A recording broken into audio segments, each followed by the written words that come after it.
আসসালামু আলাইকুম সবাইকে। আজকে টোফেল প্রবলেম সলভিং সিরিজের নতুন video factual conditionals problem number 22 নিয়ে আলোচনা করব। এর আগের ভিডিওতে আমরা problem number 21 factual conditionals absolute scientific results নিয়ে আলোচনা করেছিলাম। আজকে আমরা factual conditionals results for the future সেটা নিয়ে আলোচনা করব। Factual conditionals results for the future এই কথাটি দ্বারা আমরা আসলে কি বুঝি? একটা জিনিস একটু ভালো করে খেয়াল করবেন। আপনি যখন উইল এবং সাথে একটা ভার্ব ওয়ার্ড দিয়ে কোনো একটা অপিনিয়ন প্রকাশ করতে যাবেন, তখন আপনাকে ধরে নিতে হবে যে রেজাল্ট আসবে সেটা হবে একটা অ্যাবসলিউটলি সার্টেন একটা রেজাল্ট। এখন সেই রেজাল্টটার মাত্রাটা কতটুকু হবে? ধরেন আপনি বলেছেন যে আমি যদি তোমার অ্যাড্রেসটা পাই তাহলে আমি তোমাকে একটা চিঠি লিখব।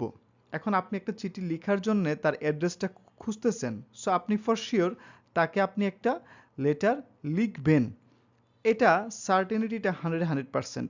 সেক্ষেত্রে আপনি উইল ব্যবহার করতে পারেন। আবার ধরেন আপনি যদি তার লেটারটা অ্যাড্রেসটা পান, তাহলে আপনি তাকে একটু লেটার লিখতে পারেন। এরকম একটা চিন্তা ভাবনা বা সম্ভাবনা আপনার মধ্যে আছে যে আপনি তাকে একটা লেখার ইচ্ছা পোষণ করতেছেন, বাট সম্ভাবনাটা একটু কম বা সম্ভাবনা আছে বাট নট 100%। সেক্ষেত্রে আপনি মে ইউজ করতে পারেন, হ্যাঁ, অথবা ক্যান ইউজ করতে পারেন। সো আপনি ওই যে রেজাল্টটা যেটা হবে, অ্যাবসলিউট রেজাল্টটা যেটা হবে ফিউচারের, সেটার প্রবাবিলিটি কতটুক সেটা বোঝানোর ক্ষেত্রে, মেজারমেন্টটা বোঝানোর ক্ষেত্রে আপনি উইল, ক্যান বা মে ইউজ করতে পারেন।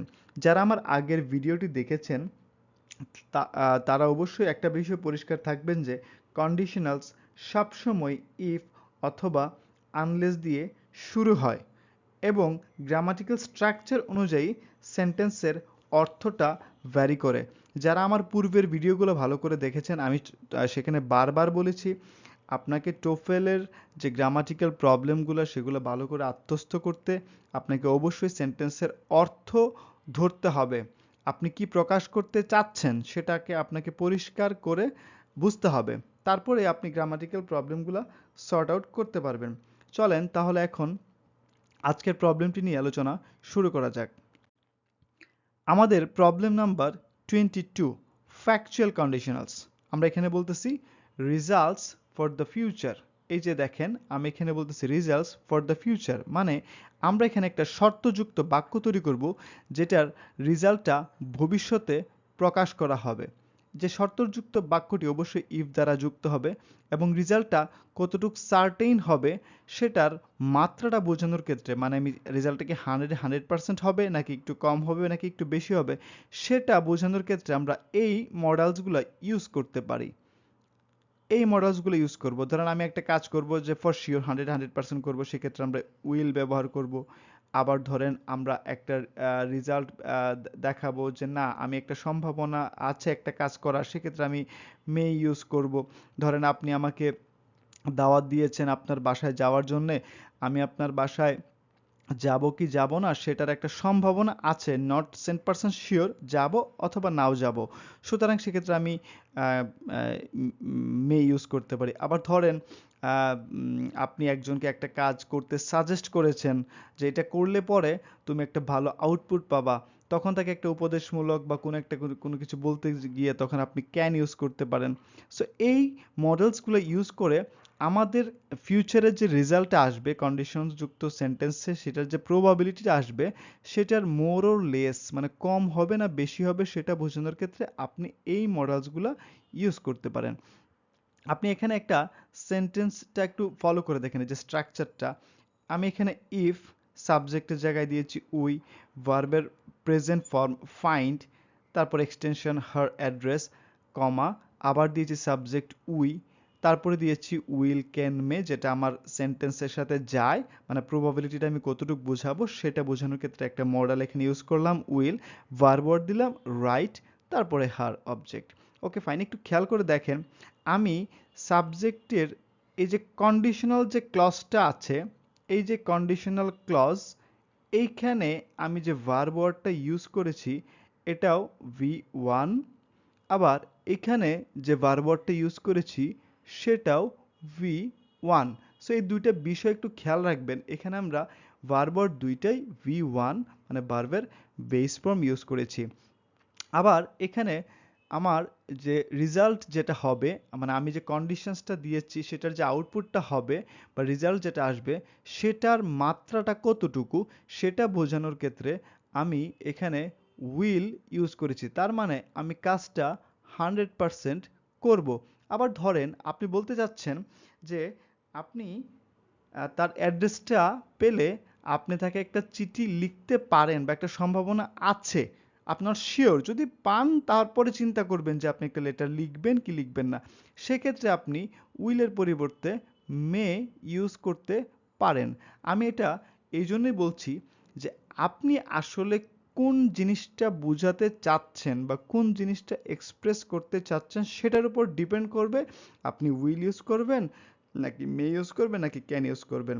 I think you got it. Okay, তো এইখানে যে সেন্টেন্সটা আছে সেই সেন্টেন্সটার অর্থটা এমন হচ্ছে, if we find her address we will write her. Okay, আমরা তাকে একটা চিঠি লিখবো, মানে আমি ফর শিওর যে আমি যদি তার অ্যাড্রেসটা পাই তাহলে তাকে একটা চিঠি লিখবো। If we find her address মানে এখন যদি আমি তার অ্যাড্রেসটা পাই, ফিউচারে, ফিউচারে এই যে দেখেন ফিউচারে আমি তাকে একটা চিঠি লিখবো। ওকে, সো এই দুইটা বিষয় আপনি যতটুকু একটু খেয়াল রাখবেন, এই যে ফ্যাকচুয়াল কন্ডিশনালস এখানে যেটা আছে সেটা আপনার বুঝতে একটু সুবিধা হয়ে যাবে। আপনি এখন দুটো প্র্যাকটিস করেন তাহলে হয়তো ব্যাপারটি আরো পরিষ্কার হবে। আচ্ছা, প্র্যাকটিসে যাওয়ার আগে এখানে একটা বিষয় কষান আপনাদেরকে দেওয়া আছে, একটু দেখিয়ে দিয়ে। এখানে বারবার বলতেছে avoid using the present tense verb instead of a modal and a verb word in the clause of result. আপনি ক্লজের যে রেজাল্টটা যেটি আছে, মানে রেজাল্ট যেটা ক্লজ মানে ইফ ক্লজের পরের যে একটা ক্লজটা আছে সেখানে অবশ্যই আপনি কি করতে পারবেন না, avoid using present tense verb instead of a model, মানে অবশ্যই মডেল ইউজ করে তারপরে আপনি একটা ভার্ব ইউজ করবেন, কিন্তু মডেলের পরিবর্তে অন্য কোনো ভার্ব ওয়ার্ড ইউজ করতে যাবেন না। আপনি এখানে এই সেন্টেন্সটা একটু খেয়াল করে দেখেন, আগে কারেক্ট ফর্মটাই দেখেন। If you put too much water in rice when you cook, এখানে ইট একটা এক্সট্রা চলে আসছে। It may got sticky. Sticky মানে কি, ইয়া হয়ে যাবে, মানে একসাথে রাইসগুলো একসাথে লেগে যাবে, একটার সাথে একটা লেগে যাবে, ঘন হয়ে যাবে, যেটাকে আমরা বলি যে নরম হয়ে যাবে ভাতটা। সো এখানে আপনি কি দেখেন ভুলটা কোন জায়গায় দিয়েছে, if you put too much water in rice when you cook it got sticky. এখানে গট মানে কি, গড়টা এখানে আমি V2 বা অন্য কোনো কিছু করে দিয়েছি, সো এটা করা যাবে না, এই এই জায়গাটা আমাকে কারেক্ট করতে হবে। এখানে কারেক্ট করে আমি কি করে দিয়েছি, ইট মে গেট স্টিকি। এখন দেখেন আমি এখানে মে কেন দিয়েছি, আমি তো জানি যদি আমি বেশি পানি ভাতের চালের মধ্যে দেই তাহলে সেটা স্টিকি হবে। এখন দেখেন স্টিকিটা কতটুকু হবে, উই আর নট শিওর, আমরা জানি না যে স্টিকিটা কি কম হবে না বেশি হবে নাকি একদমই নরম হয়ে যাবে। তো সেটা যেহেতু আমি জানি না, সেটার একটা প্রবাবিলিটি আছে, একটা প্রবাবিলিটি আছে এরকম কিছু একটা হয়ে যাওয়ার, দ্যাটস ওয়াই আমি এখানে মে ইউজ করেছি। সো আপনার যে কন্ডিশনালসের যে রেজাল্টটা যেটা আসবে সেটার মাত্রাটা কতটুকু হবে, মোর লেস অর ইকুয়াল যেটাই হোক না কেন, সেই মাত্রাটা বোঝানোর ক্ষেত্রে আপনি will, can, make different different জায়গায় এই মডেলগুলো ইউজ করতে পারবেন। আবার দেখেন এই পুরো সেন্টেন্সটাকে একটু ঘুরিয়ে দিয়েছে, মানে পরের ক্লজটাকে আগে নিয়ে এসেছে এবং আগের ক্লজটাকে পরে নিয়েছে। It will get sticky if you put too much water in rice when you cook ইট।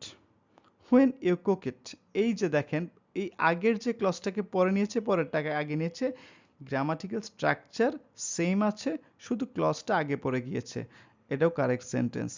এখন আমরা সেন্টেন্সের অর্থ ধরলাম, স্ট্রাকচারটা কীরকম হয় সেটা করলাম, আপনি শুধু এই জায়গায় স্ট্রাকচারটা একটু ফলো করবেন তাহলে আপনার ব্যাপারটা মনে রাখতে আরও সহজ হবে। If plus subject plus verb present, verb present plus extension যেটাই থাকবে সেটাই, আবার সাবজেক্ট উইল, ক্যান, মে, এই যে ব্যাপারগুলা একটু মাথায় রাখবেন। আবারও ভার্বের বেস ফর্ম প্লাস এক্সটেনশন। এখন এইভাবে সূত্র অনুযায়ী আপনি আপনার অশুদ্ধ বাক্যগুলোকে শুদ্ধ করে নিতে পারবেন। একটা দেখেন, সেন্টেন্স দেখেন, if they have a good sale I will stop by on my way home. মানে তারা যদি একটা বিক্রয়টা ভালো একটা করতে পারে, মানে ভালো একটা সেল পায়, তাহলে সে বাড়ি যাওয়ার যে ইয়াটা আছে সেটা বন্ধ করে দেবে। মানে সে বাড়ি যাবে না, সে হয়তো বা কাজেই থেকে যাবে যদি তারা একটা ভালো একটা সেল দেখাতে পারে। আবার সেম সেন্টেন্সটা কি বলেছে, আই উইল স্টপ বাই, মানে এই কাজটা সে অবশ্যই করবে, ফর শিওর সে কাজটা করবে। দ্যাটস ওয়াই সেখানে উইল স্টপ ইউজ করেছে।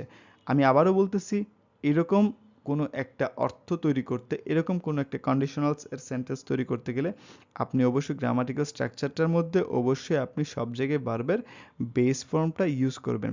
আপনি কখন কোন কন্ডিশনালসটা প্রকাশ করতে চাচ্ছেন বা কোন অর্থটা প্রকাশ করতে চাচ্ছেন সেটার উপর ডিপেন্ড করবে আপনি কোন কন্ডিশনালসের ফর্মুলাটা অ্যাপ্লাই করবেন। সুতরাং বাক্যের সেন্টেন্সের বাক্যের অর্থ বুঝতে পারাটা এই জায়গায় সবচেয়ে মুখ্য একটা বিষয়। আবার দেখেন, we will wait if you want to go. তুমি যদি যেতে চাও আমরা অপেক্ষা করব। মানে এটা তার প্রতি একটা প্রমিস যে তুমি যদি যাও। আবার ধরেন আমি প্রকাশ করতে চাচ্ছি, we may wait if you want to go. তার মানে কি, তুমি যদি যেতে চাও তাহলে আমরা অপেক্ষা করতে পারি বা অপেক্ষা করব কি করব না এরকম একটা চিন্তা করতে পারি। আমরা একটু তখন তুমি যদি চাও, তুমি যদি আগে ডিসিশনটা দাও যে তুমি যাবা, তারপরে আমরা ডিসিশন নিব আমরা তোমার জন্য অপেক্ষা করব কি করব না। ওইরকম অর্থ বুঝাইতে কেটে তখন আপনি মেটা ইউজ করবেন।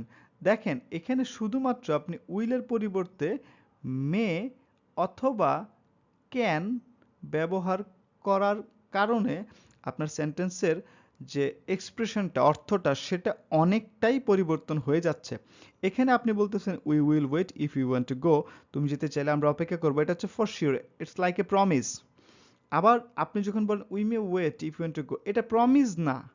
সে যদি যেতে চায়, ডিসিশনটা জানার পরে আপনারা ডিসিশন নেবেন যে আপনারা তার জন্য ওয়েট করবেন কি করবেন না।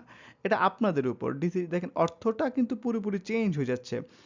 আবার আপনি বলতেছেন we can wait if you want to go, মানে এতটাও কেয়ার করতেছেন না, বাট আপনারা তার জন্য অপেক্ষা করতে পারেন যদি সে যেতে চায়। এতটাও আপনারা কেয়ার করতেছেন না। সো এই যে অর্থের উপর ডিপেন্ড করবে আপনি এই জায়গায় কোন মডেলটা ইউজ করবেন। আমি আবারও বলতেছি, অবশ্যই ভার্বের ভি ওয়ানটাই ইউজ করবেন। এখানেও দেখেন, এখানেও দেখেন।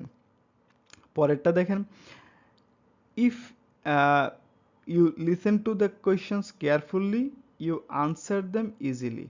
এখানে দেখেন, আপনি যদি কোয়েশ্চেনটাকে কেয়ারফুলি দেখেন বা শুনেন বা পড়েন, আপনি অবশ্যই সঠিক আনসারটা করতে পারবেন। এখন ধরেন আপনি তাকে আপনি বুঝাতে চাচ্ছেন যে আপনি অবশ্যই আনসারটা সঠিকভাবে করতে পারবেন, সেক্ষেত্রে আপনি দিবেন ইউ উইল, অথবা আপনি ক্যান ইউজ করতে পারেন, অথবা মে ইউজ করতে পারেন। আপনি অ্যাকচুয়ালি কোনটা বোঝাতে চাচ্ছেন সেটার উপর ডিপেন্ড করবে আপনি কোন মডেলটা ইউজ করবেন।